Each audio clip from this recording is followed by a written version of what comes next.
ગુજરાત જાહેર સેવા આયોગની આજે પરીક્ષા છે। અલગ અલગ 4 જાહેરાતો માટે પરીક્ષા લેવાશે। સવારે 11 થી 2 વાગ્યા સુધી પરીક્ષા લેવામાં આવવાની છે। 268 જગ્યા માટે આ તરફ 75,487 ઉમેદવારો પરીક્ષા આપશે। 19 જિલ્લાના 323 સેન્ટરો પર પરીક્ષાનું આયોજન છે। 826 દિવ્યાંગ ઉમેદવારો માટે પણ ખાસ સુવિધા કરાઈ છે। અમદાવાદના 57 કેન્દ્રો પર 13,298 ઉમેદવારો પરીક્ષા આપવાના છે।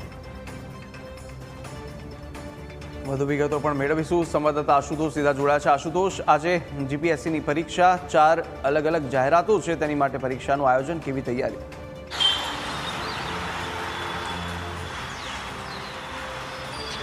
જી કુશાગ્ર, बात કરવામાં આવે તો આજે જીપીએસસી દ્વારા પરીક્ષાનું આયોજન જે છે કરવામાં આવ્યું છે અને 268 જેટલી જગ્યાઓ છે અને 4 વિવિધ કેટેગરી માટે પરીક્ષા જે છે યોજાવાની છે। 4 જે કહી શકાય કે ફોરેસ્ટ માટે છે, એકાઉન્ટ ઓફિસર છે, સાથે સાથે ગુજરાત વહીવટી સેવા છે અને આસિસ્ટન્ટ કન્ઝર્વેટર જે છે તેની આ પરીક્ષા જે છે તેનું આયોજન કરવામાં આવ્યું છે। સમગ્ર રાજ્યમાંથી 75,487 જેટલા ઉમેદવારો જે છે તે પરીક્ષા આપશે અને 800થી પણ વધારે દિવ્યાંગો જે છે તે પરીક્ષા આપવાના છે। ખાસ કરીને તમામ તૈયારીઓ જે છે તે કરવામાં આવી છે। અમદાવાદ શહેરની પણ વાત કરવામાં આવે તો અમદાવાદમાં પણ 57 જેટલા કેન્દ્રો છે અને અંદાજિત 13,000 જેટલા ઉમેદવારો જે છે તે પોતાની જે પરીક્ષામાં ઉપસ્થિત રહેવાના છે। 9 વાગ્યા બાદ જે છે તે એન્ટ્રી આપવામાં આવશે, કારણ કે 11 વાગ્યે પરીક્ષા શરૂ થશે, પરંતુ તમામની હાજરી જે છે તે બાયોમેટ્રિકથી લેવામાં આવતી હોય છે અને તેના કારણે સમય જે છે તે વધારે જતો હોય છે અને તેના કારણે કહી શકાય કે એન્ટ્રી જે છે તે 9 વાગ્યા બાદ શરૂ કરવામાં આવશે અને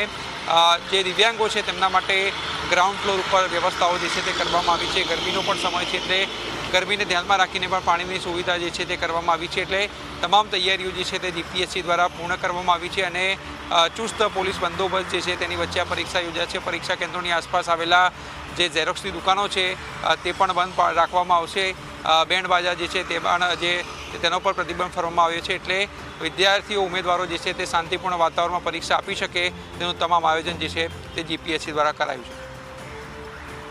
સાથે જોડાવા બદલ આપનો આભાર।